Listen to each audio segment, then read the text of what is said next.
I'm walking down the street on clouds instead of... Hey guys, welcome back to my channel and to another pregnancy update. I don't know if this will actually be my last before he comes or not. I don't really know how I'm going to play it. I'm just kind of doing them quite sporadically. So I am currently 32 weeks and a few days. I don't even know at this point, like every day just kind of blurs into one at the minute.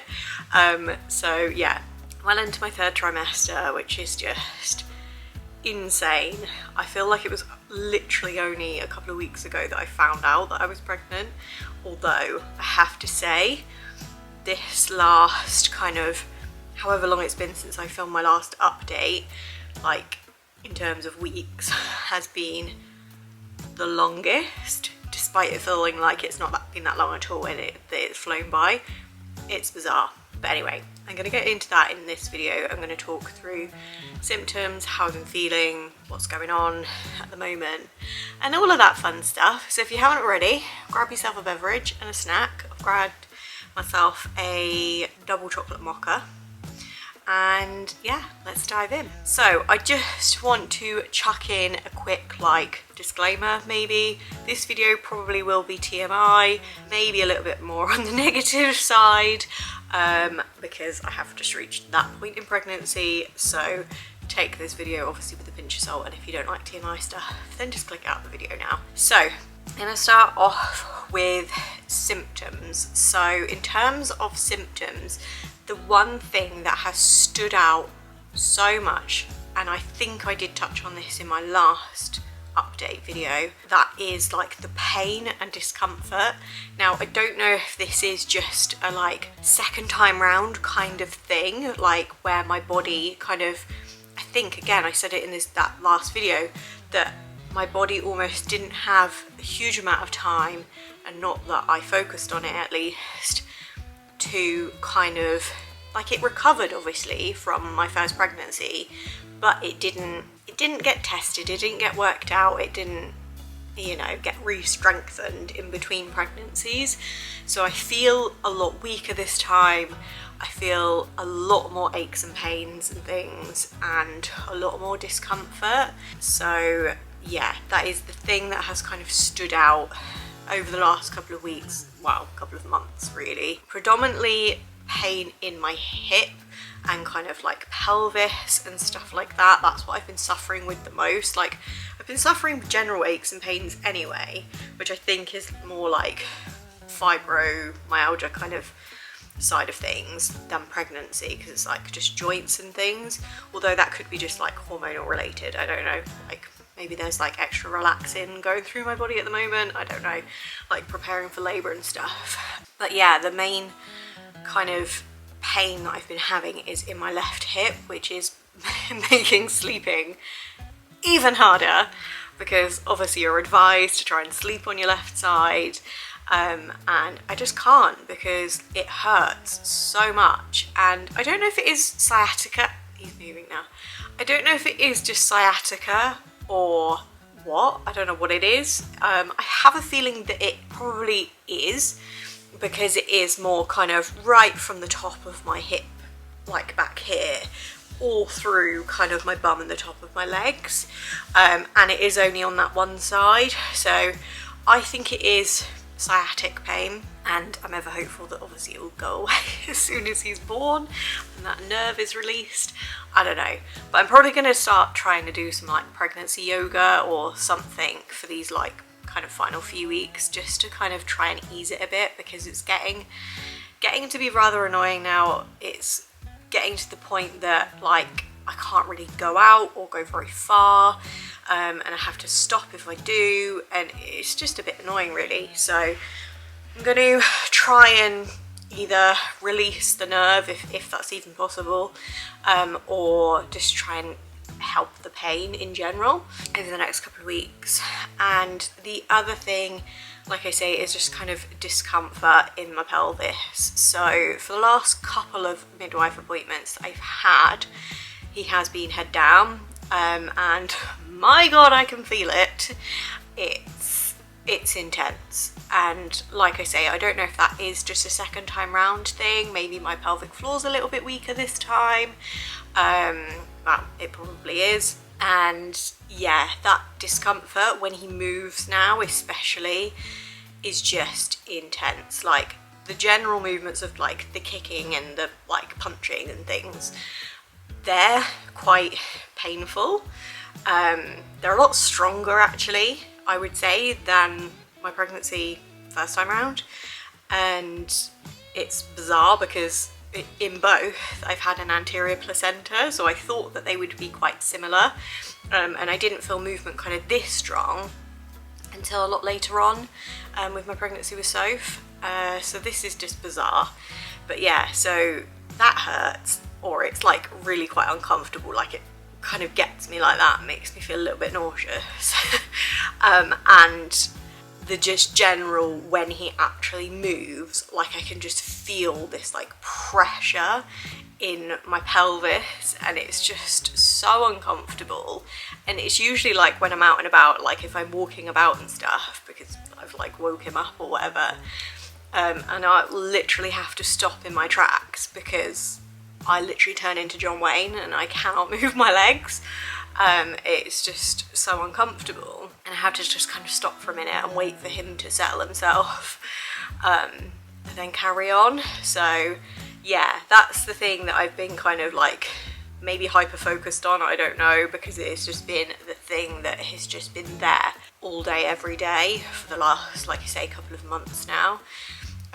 So yeah, that's the kind of main symptoms. I've only actually had one other symptom that has stood out quite significantly too, and again, I don't know if this is just a second time pregnancy thing, and that is discharge. So I don't know about anyone else, but I know that you produce more when you're pregnant anyway, but oh my god, like this time, again, I don't remember this first time round, certainly not till a lot nearer the end, but I'm producing so much. I was going to say cervical mucus, I just said it. It's disgusting. That term, not nice. Discharge, whatever you want to call it. It's just a lot of it at the minute, and I'm at the point where I'm having to change my underwear on, you know, quite a frequent basis throughout the day. Not because I've pissed myself, but yeah, because of that. So I'm kind of, every now and then I'll like use panty liners, but I'm trying not to because of the whole environmental side of things. And then I've got like a couple of pairs of period underwear, so I've been using them, but obviously I've only got so many that I can use. Yeah, so that's a thing. And the other thing is just wind, a lot of wind. Yeah, it just kind of, it kind of gets me by surprise most of the time. It's usually when I'm mid-conversation, I'll just like start burping. And yeah, so I think symptom-wise that pretty much covers it. So then going on to kind of other things like cravings and things like that. So in terms of food, I've not had any cravings for food.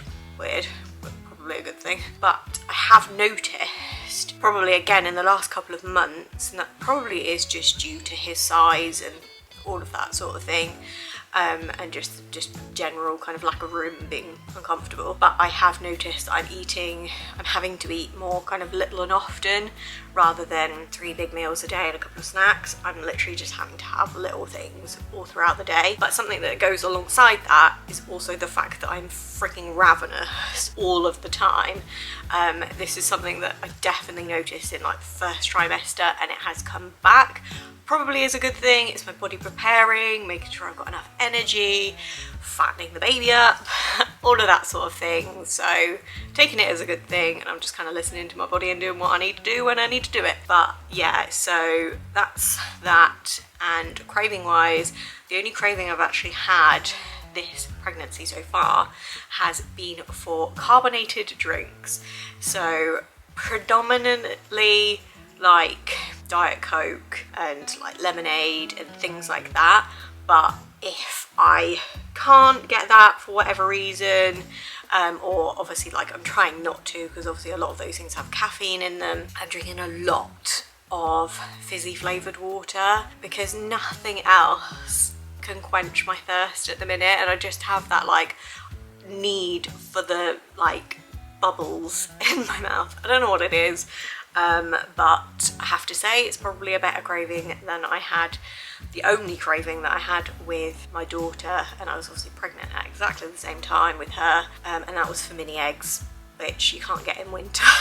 So it's rather annoying. So at least this one, a little bit easier to kind of satisfy, if you like. So yeah, that covers that. Then in terms of how I'm feeling and things like that, I have recently uploaded a video like explaining kind of where I'm at mentally and things like that, and it was quite negative, quite emotional, and honestly I would say I'm feeling better than I was when I filmed that video, which was a couple of weeks ago, but I'm still in a weird place. I think a lot of it is a lot of unknowns, a lot of kind of fear surrounding having another baby, and I don't think that's really going to ease over the next couple of weeks. I think it is going to be kind of the predominant thing in my mind of, you know, just down to logistics of how am I going to get to the hospital, like what if it happens while Joe's at work, you know, how are we going to sort Soph out, like who's going to look after her, are they going to get here in time, like are we going to get to the hospital in time because I had such quick labour with her, and just like so many things like that, which I know before anyone says like are just, for anybody, they are out of your control and there's no point worrying about it. But my mind, the way that it is, it does just think about those things, and I know I don't help myself by letting it, but I kind of just have to.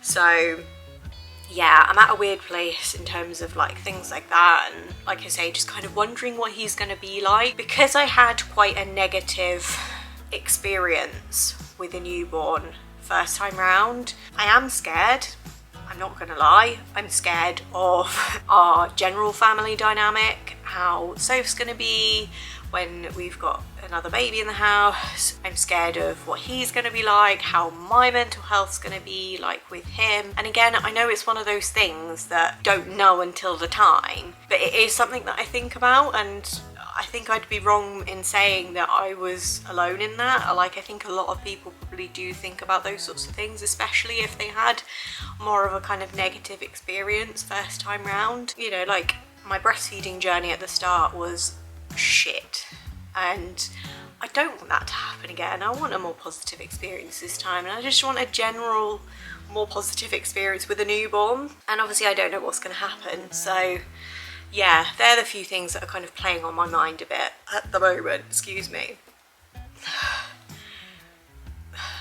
Anymore. And then yeah, I think that's pretty much it. The only other kind of real update in terms of things kind of going on, I suppose, is like everything in terms of pregnancy, all low risk. I have got a 36-week growth scan just because in the county that I live in they offer that regardless of your pregnancy. I found out a couple of weeks ago that he is also has a negative blood type.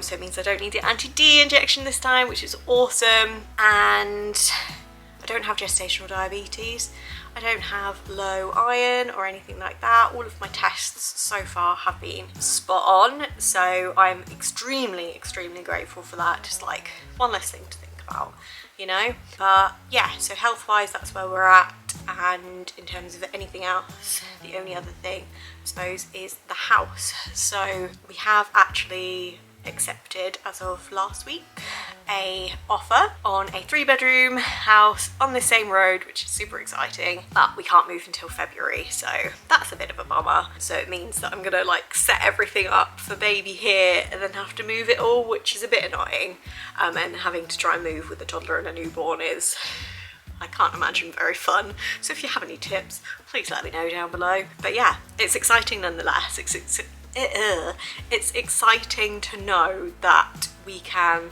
kind of set up what will be his bedroom as like a spare room for the first couple of months, so that we can like have a little bit of help and things, which will be really nice, like to be able to have family come and stay, because at the moment, Like we can, but it's just a bit awkward. So yeah, that's pretty much all I have to say this time round. I'm going to show you a quick bump date as always on my 32 week and a bit bump. So this is my 32 week bump.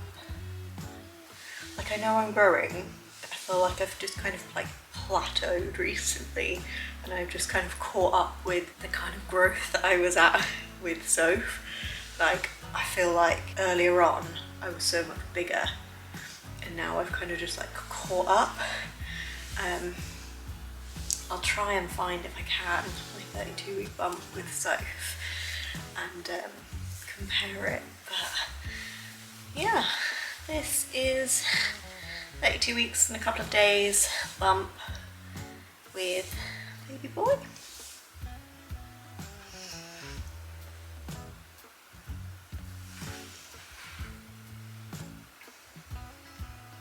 So yeah, that concludes this update. Like I say, I don't know if this will be my last one or not. I don't really know. I may do one more in a couple of weeks time, just kind of saying how I feel and stuff like that, but for the most part I'm probably gonna include those sorts of things in vlogs and stuff. So if you haven't already, hit the subscribe button so you can kind of see when I put out new videos and things like that, because like I say, there'll probably be more included in vlogs and stuff like that. So yeah, give this video a thumbs up if you did enjoy it and found it helpful, and I will see you all in my next video. Bye guys. It is my time. 'Cause I know what it's like to be broke. I know what it's like when nothing goes your way.